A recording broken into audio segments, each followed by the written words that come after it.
prêts pour faire le tour du monde. Laissons-nous terrifier, faire des pays lointains, des océans merveilleux, des animaux fabuleux. On est partant pour l'aventure. Rejoins vite Léo et Tig, viens voler sur leur bateau. Rejoins vite Léo et Tig. Léo et Tig. La flèche magnétique. Le premier qui arrive à faire un nœud marin sera le capitaine. Tu verras que ce sera moi. Je suis meilleur que toi. Ah C'est bizarre, mais je crois que ce n'est pas la bonne corde. Tig, ce ne sera pas toi le capitaine. Oh oh. Regardez les garçons, c'est facile à faire. Vous faites une boucle et puis une autre et voilà, c'est terminé. Alors, c'est facile. Moi, je laisse tomber. Tu es drôlement forte. Comment tu fais pour y arriver aussi vite? Mon père disait toujours, être fort, c'est surmonter les obstacles. Et être sage, c'est surmonter toute la route. On n'y arrivera jamais. Pourtant, on a fait attention. On n'a pris que ce qui nous semblait vraiment important.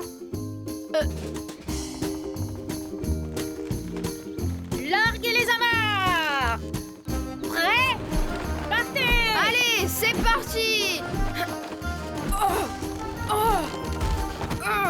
Il ne veut pas décoller.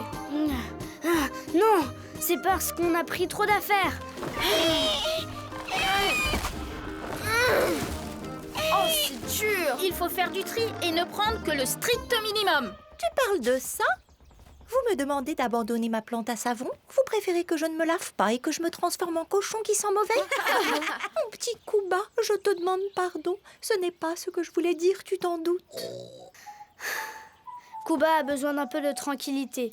Il n'a pas le moral. Vous vous souvenez tous de Lada? Elle a déménagé dans une autre forêt avec ses frères et sœurs il n'y a pas longtemps. Et les garçons? Qu'est-ce que tu veux qu'on fasse de ça? On pourrait l'offrir en cadeau aux petits singes, de la part de l'esprit de la taïga à l'esprit des petits singes. On ne peut pas arriver les mains vides devant eux, ça ne se fait pas. Je suis sûre que ça leur fera plaisir. Ça, on doit le garder. Oui, mais... Il n'y a pas de mais. D'abord, il n'y a qu'une seule loi à bord. Tout le monde doit écouter le capitaine. Et comme vous l'aurez compris, le capitaine, c'est moi. Oh là là.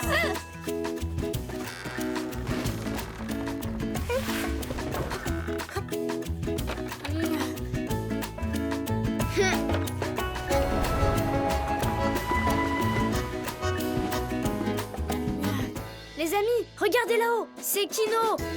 Kino! Salut! Oh, et bah ça alors, très impressionnant. Vous avez vu comme je sais bien voler? Oui, tu es très fort. Je t'ai même trouvé génial. À ce que je vois, vous aussi vous savez voler. Oui, on sait voler. Et on part pour un très long voyage. Excellent. Attention, ne vous perdez pas. Vous savez comment retrouver votre chemin pour rentrer à la maison? Nous? Non. Et toi, comment tu fais? Je ne prévois rien, je sais toujours comment rentrer. Nous, les aigles, on a une petite particularité, on a le sens de l'orientation à la naissance. Et vous, est-ce que vous l'avez? Non. Nous, les félins, on n'a pas ce sens-là. Stop! Lâchez les commandes. Tant qu'on ne saura pas comment rentrer chez nous, on ne peut pas continuer à avancer. Sinon, on risque de se perdre. Comme Lily. Je sais qui pourrait vous aider. Les rivières magnétiques sont invisibles. Elles coulent sans qu'on les voie tout autour de la Terre. Elles sont partout, du nord au sud. Nous, les oiseaux, nous sentons sans le vouloir leur direction. Et si nous n'avons pas ce sens de l'orientation, comment on peut faire pour voir ces rivières magnétiques invisibles? Eh bien, il existe une petite astuce. Vous le savez peut-être, mais notre Terre n'est en réalité qu'une énorme boule. Tous les êtres vivants qui la peuplent sont soumis à un pouvoir d'attraction très puissant qui nous plaque sur le sol. C'est ce qui explique que personne ne tombe jamais. Mais dans la taïga, il se trouve un endroit secret où cette attraction n'agit pas, contrairement au reste de la Terre. Et ce phénomène se produit à cause d'une grande pierre noire, bien dissimulée et très difficile à atteindre.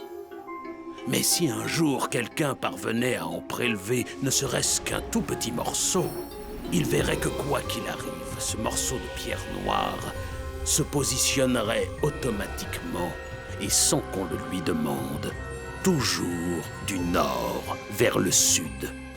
C'est ce qu'on appelle communément la flèche magnétique. Si seulement on pouvait avoir une flèche magnétique, on ne se perdrait pas. On saurait toujours comment rentrer chez nous. Ça vous dit qu'on essaie de la retrouver? Oh oui, je peux venir moi aussi? Non, c'est beaucoup trop dangereux. Et puis, de toute façon, on m'a dit qu'un capitaine ne devait jamais quitter son bateau. Oui, mais il n'y a pas de mais. Alors tu vois, on n'est pas capitaine de cet oiseau en bois, mais c'est pas si mal finalement. Oh oui, tu as raison. On serait resté à bord si on avait été capitaine et on aurait raté toutes ces aventures. On a parcouru la moitié de la taïga depuis qu'on les a quittés, mais on n'a toujours rien trouvé. Il est où cet endroit secret? Oh! Oh, qui me dérange? Oh! Pff, vous m'avez fait une de ces peurs. Voilà 100 ans que je vis ici et je suis très étonnée parce que c'est la première fois que je fais peur à quelqu'un. 100 ans? Oh là là! Alors peut-être que vous savez où on pourrait... Qui me dérange? C'est encore moi! Tig, vous pouvez nous aider? Nous sommes à la recherche de la pierre noire. Vous aurez beaucoup de mal à la trouver. Elle n'apparaîtra que lorsque les autres pierres ne pèseront plus rien et quand... Tu as entendu, Tig? Elle a dit quand les autres pierres ne pèseront plus rien et quand... Sauf qu'il nous manque la fin de sa phrase. Oh! Qui me dérange? Excusez-moi, mais ce sera quand? Comment ça, quand? Dites-nous quand la pierre noire apparaîtra. Quand quelqu'un arrivera à faire fondre son cœur grâce à une belle harmonie musicale. Excusez-moi, Madame la Tortue, c'est la dernière fois qu'on vous dérange. Mais on a une dernière question, s'il vous plaît. Est-ce que vous savez où on peut trouver ces pierres? Vous les trouverez là où un arbre de pierre fait de l'ombre à midi. De l'ombre à midi? Et vous avez dit un arbre? Mais de quoi? Un arbre de pierre? Je sais où on peut le trouver. Et en plus, il est presque midi. Dépêchons-nous! Tig! Le voilà! C'est l'arbre de pierre! Viens, c'est par là! Je me demande où elles peuvent être, ces pierres. Si ça se trouve, ça n'existe pas à la pesanteur. Et tout ça, ce n'était que des idioties. Comment des pierres pourraient-elles voler? Eh bien, on dirait qu'elles peuvent voler. Viens voir. Ah! Waouh, elles sont là! On a trouvé les pierres qui volent et la pierre noire. Oh, mais maintenant, il faudrait qu'on l'attrape. Je sais comment faire. Ah! Tu as vu? Je me déplace debout sur la pierre. Fantastique! Attends-moi, j'arrive. C'est génial!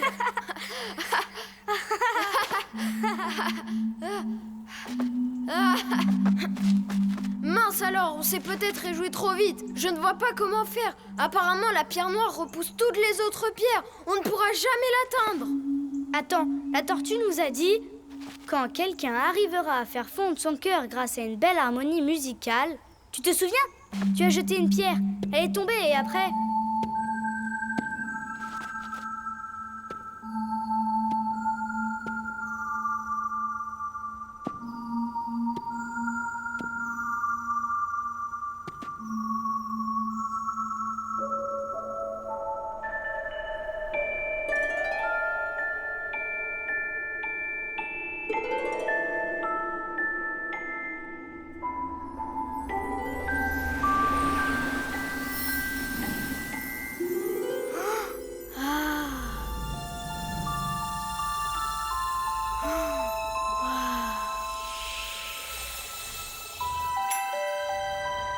C'est super!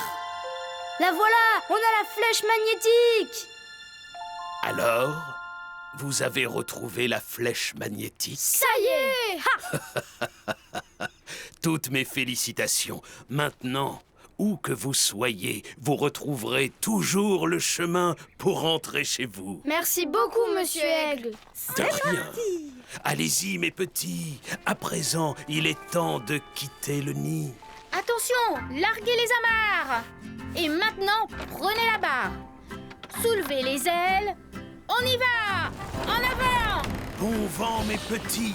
Déployez vos ailes. Mais surtout, n'oubliez jamais. Ici, on vous aime et on attendra toujours votre retour. C'est dommage, grand-père, ils vont me manquer. C'est moi le gardien de la flèche magnétique maintenant. Ah bon? Pourquoi ce serait toi? Parce que c'est moi qui l'ai trouvé en premier et toi en deuxième. N'importe quoi. Pourquoi je serais le deuxième? J'étais le premier et toi le deuxième. Pourquoi je suis le deuxième? J'ai trouvé la tortue, c'est elle qui nous a dit où aller. Ça compte pas, ça.